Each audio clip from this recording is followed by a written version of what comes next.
Pirmoji mūsų laidos tema skirta širdies nepakankamumui. Šis susirgimas pagal sunkumą skirstomas į kelis laipsnius. Jei užlipus į 3. ar 4. aukštą jūsų širdis plaka tankiai, jūs uždūstate, verta sunerimti. Medikai gali nustatyti pirmąjį širdies nepakankamumo laipsnį. Vidutinio žmogaus širdis per minutę praleidžia 4 litrus kraujo, per valandą 250 kg, o per parą apie 6 tonas. Širdies raumuo yra labai stiprus ir jeigu jis nors šiek tiek nusilpsta, imame prastai jaustis.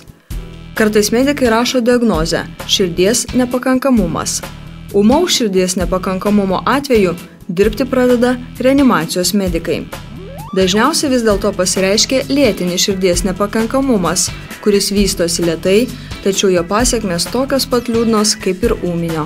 Pats lėtinis širdies nepakankamumas yra skirstomas yra įvairių klasifikacijų, bet labiausiai priimtiname mums ir visame pasaulyje yra New Yorko kardiologų asociacijos rekomendacijos skirstyti širdies nepakankamumą į 4 funkcinės klases.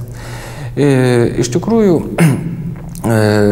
tas skirstimas yra truputį sąlyginis, kažkiek subjektyvus, bet jisai neblogai atspindi sunkumą širdies nepakankamumo. Taigi, sakykime, pirmoji funkcinė klasė. Pacientas, galbūt net ne pacientas, galbūt dar ir normalus žmogus, jaučiasi gerai, dirbdamas savo įprastinį darbą, gaudamas įprastinį krūvį, jisai nesijaučia nei pavargęs, nei dūsta, jo fizinis pajėgumas yra normalus. Tačiau, kai reikia atlikti kažkokį intensyvesnį darbą, sakykime, fizinis krūvis intensyvesnis, jis jau jaučia, kad jeigu prieš kokius 5 metus jis tą galbūt darė be jokių pastangų, daleiskim, užbėgdavo į 5. aukštą neuždusęs, tai dabar jau to padaryti jis nebegali. Tai būtų tokia, kai yra didesnio fizinio krūvio metu, atsiranda jau fizinio pajėgumo sumažėjimas. Toliau antra funkcinė klasė jau skiriasi nuo pirmos to, kad net jau ir įprastinė savo, sakykime, veiklos metu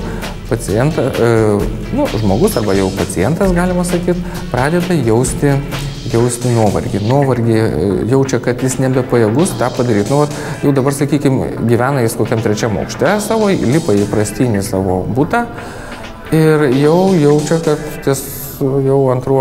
aukšte jau liktai atsiranda širdies plakimas, liktai dusulys, liktai norisi net ir sustoti. Tai čia jau būtų, sakykime, 2. funkcinė klasė. Ir, aišku, jau kitos funkcinės klasės yra žymiai sunkesnės, sudėtingesnės, jau, sakykime, 3. funkcinė klasė, kai ir nedidelio fizinio krūvio metu, jau jisai normaliai eina lygių kelių, jau jisai pradeda jausti dusulį, jau jisai negali greičiau eiti, jau jis turi riboti savo ėjimą. O jau 4. tai jau tai yra sunki funkcinė klasė, sunkus jau pakankamai nepakankamumas, net ir ramybėje. Pacientas jau nori atsigula į lovą ir jisai irgi dūsta, jaučia širdies plakimą, negerumą, silpnumą ir taip toliau. Širdis mums patikimai tarnauja apie 60 metų. Vėliau vis dažniau ima ryškėti širdies nepakankamumo simptomai. Todėl dažnai manoma, kad širdies nepakankamumas lyg ir dažnesnė vyresnio amžiaus žmonių liga.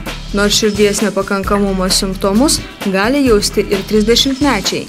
Ypač jei jie daug rūko, yra fiziškai neaktyvūs, turi antsvorį. Jeigu pacientas jau pradeda jausti, kad tai yra problema, jisai kreipiasi pas gydytoją.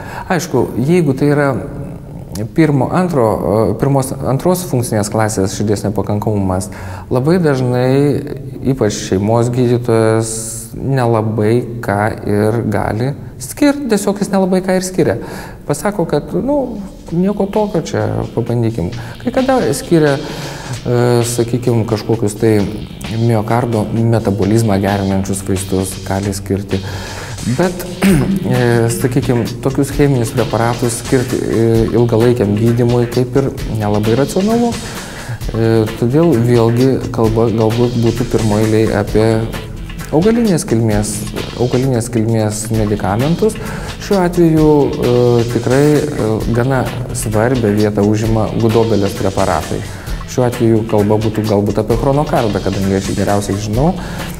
Chronokardas, gudobelės ekstraktas, ten įeina į tabletę įeina 80 mg gudobelės ekstrakto. Ir būtent šitas vaistas, jisai pasižymi gerom savybėm tokiom širdžiai.